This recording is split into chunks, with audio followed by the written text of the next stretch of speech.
یہ بھائی جو ہے یہاں پر یہ مبدل من ہے، اور سلیم کا لفظ جو ہے یہ ہے بدل، یعنی بدل جو ہے وہ تشریح کر رہا ہے کس کی؟ مبدل من ہوگی، یعنی سلیم تشریح کرتا ہے کس کی؟ بھائی کی.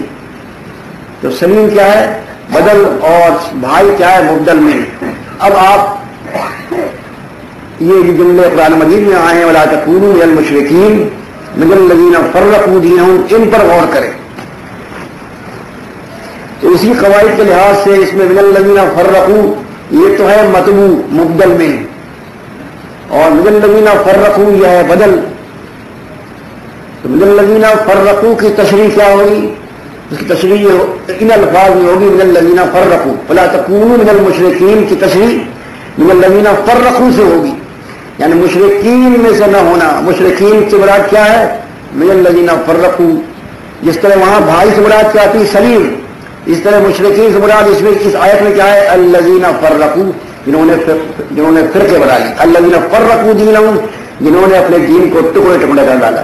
یعنی جو کچھ مطلب مشرکین سے معلوم ہو رہا ہے بالکل وہی چیز ادا ہو رہی ہے مِنَ الَّذِينَ فَرَّقُوا سے. ان دونوں میں کامل مطابقت ہے.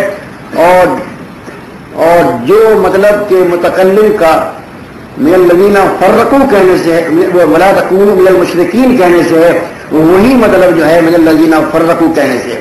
یعنی ان دونوں میں کلی مطابقت ہے، اور اسی لیے اس بدل کو کہتے ہیں بدل الکل، یعنی کلیتاً مطابق ہوگا. جو چیز کے یا جو اشخاص کے مِنَ الْمُشْرِكِينَ سے ثابت ہو رہے ہیں وہی اشخاص مِنَ الَّذِينَ فَرَّقُوا سے ثابت ہوں گے. دونوں میں کوئی اختلاف نہیں ہوگا، کلی مطابقت ہوگی. اور یہ کلی مطابقت ہی کی وجہ سے یہ بدل الکل ہے.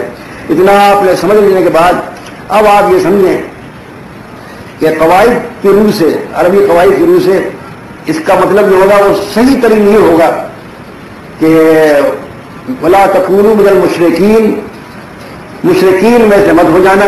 اب آگے بدل آ رہا ہے، اس کا بدل کرتا ہے تشریح کے لیے ہم اردو میں لگاتے ہیں یعنی. مشرکین میں سے مت ہو جانا، یعنی ان لوگوں میں سے مت ہو جانا جنہوں نے اپنے دین کو ٹکڑے ٹکڑے کر ڈالا اور ہو گئے فرقے فرقے. تو مطلب کیا ہوگا؟ مشرکین میں سے مت ہو جانا یعنی ان لوگوں میں سے مت ہو جانا جنہوں نے جو فرقے فرقے بن گئے. اب آپ نے سمجھ لیا اس آیت سے کہ مِنَ الَّذِينَ فَرَّقُوا دِينَهُمْ وَكَانُوا شِيَعًا جو کہا گیا ہے، اس سے مراد مشرکین. پہلے اللہ تعالیٰ نے مشرکین کا لفظ استعمال کیا اور بعد میں اس کی تشریح کر دی کہ مشرکین کون ہیں؟ مشرکین وہ ہیں جو فرقے فرقے بنا لیتے ہیں. تو فرقہ بندی جو ہے قسم کا شرک ہوا یا نہیں؟ اگر یہ فرقہ بندی کے قسم کا شرک نہ ہوتا تو یہ مِنَ الَّذِينَ فَرَّقُوا دِينَهُمْ وَكَانُوا شِيَعًا بدل نہیں بن سکتا تھا مِنَ الْمُشْرِكِينَ کا، کیونکہ اس کا بدل بنا ہے. لہذا مِنَ الَّذِينَ فَرَّقُوا دِينَهُمْ وَكَانُوا شِيَعًا یہ اس کی تشریح کر رہا ہے، اس کا بدل ہے. اور یہ مِنَ الَّذِينَ فَرَّقُوا دِينَهُمْ فرقہ بندی ایک قسم کا شرک ہے. تو یہ آیت بڑی اچھی طرح وضاحت کے ساتھ بیان کر رہی ہے کہ مشرکین وہ لوگ بھی ہوتے ہیں جو اپنے دین کو ٹکڑے ٹکڑے کر ڈالیں اور فرقے فرقے بن جائیں. تو فرقہ بندی کو شرک ثابت کرنے کے لیے یہ آیت ایک بہت بڑی دلیل ہے. اس قسم کی اور بھی آیتیں ہیں جن سے یہ ثابت ہوتا ہے کہ فرقہ بندی ایک قسم کا شرک ہے. اور وہ کیوں شرک ہے اب اس کو سمجھنے کی کوشش کریں آپ. اللہ تعالیٰ ہمارا بادشاہ اور حاکم ہے، سلطنت اس کی ہے، بادشاہت اس کی ہے، حکومت اس کی ہے، قانون اس کا چلے گا، حکم اس کا چلے گا. ان الحکم الا للہ، حکم تو اللہ کا چلتا ہے اور کسی کا نہیں. ولا یشرک فی حکمہ احدا، اور وہ اپنے حکم میں کسی کو شریک نہیں کرتا.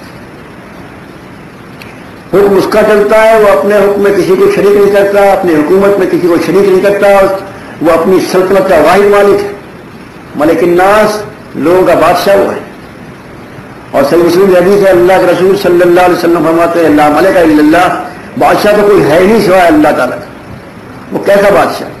قادر مطلق ہو، ہر قسم کا اس کی اختیار ہو، اختیارات بھی اس کے لامحدود ہوں، سلطنت اس کی لامحدود ہو، وقت لامحدود ہو، ازل سے ابد تک اس کی حکومت ہو، کہیں منقطع نہیں ہوتی، کہیں اختیار میں اس کے کمی نہیں آتی. ہر چیز ہر لحاظ سے وہ کامل بادشاہ ہے. تو در حقیقت بادشاہ تو وہی ہے دوسرے بادشاہ کہاں ہیں؟ آج ہے کل نہیں. حکومت ان کی ایک علاقے پر دوسرے علاقے پر نہیں, اختیارات محدود ہیں. تو اصل بادشاہ تو اللہ تعالیٰ ہی ہوا. جب اللہ تعالیٰ بادشاہ ہے تو قانون بھی اسی کا چلے گا.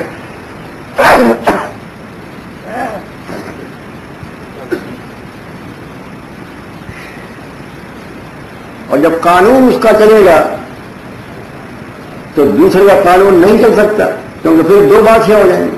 ایسا نہیں ہو سکتا.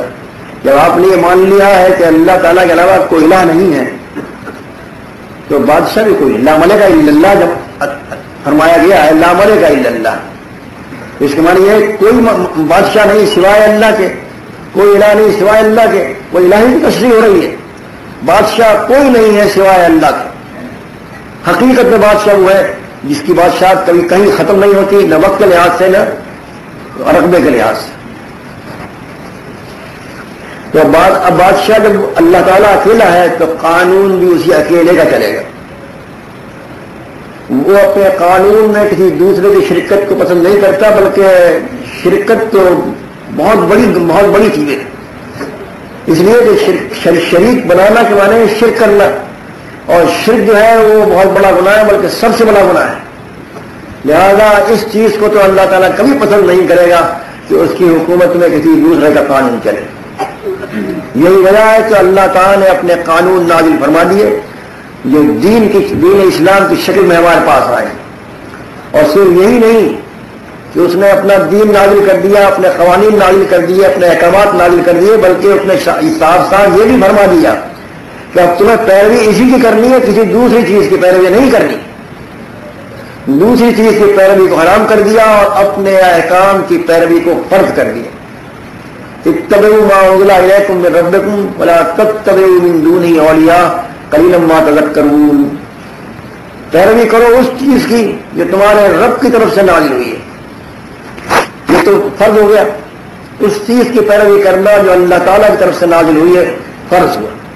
لیکن یہاں اللہ تعالیٰ حکم دے رہا ہے. کیا چیز نازل ہوئی ہے اللہ تعالیٰ کی طرف سے؟ یہی دین اسلام. اسلام کو اللہ تعالیٰ نازل فرمایا اور اسی کو پسند فرمایا. ان الدین عند اللہ الاسلام, اللہ کے نزدیک دین تو بس اسلام ہے اور کوئی دین نہیں. دین کوئی نہیں ہے تو یہ مذاہب کہاں سے آئیں گے؟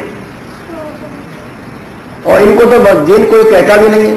جنہوں نے مذاہب بنائے ہیں وہ بھی دین نہیں کہتے, انہوں نے بھی اس کا نام مذاہب رکھا, مذہب. یہ بھی غنیمت ہے اور اللہ تعالیٰ کی قدرت کے کرشمے ہیں کہ انہوں نے ان کے مذہب کو دین نہیں کہا جاتا, مذاہب کہا جاتا ہے. انہوں نے خود ہی اپنے آپ کو دین اسلام سے الگ کر دیا.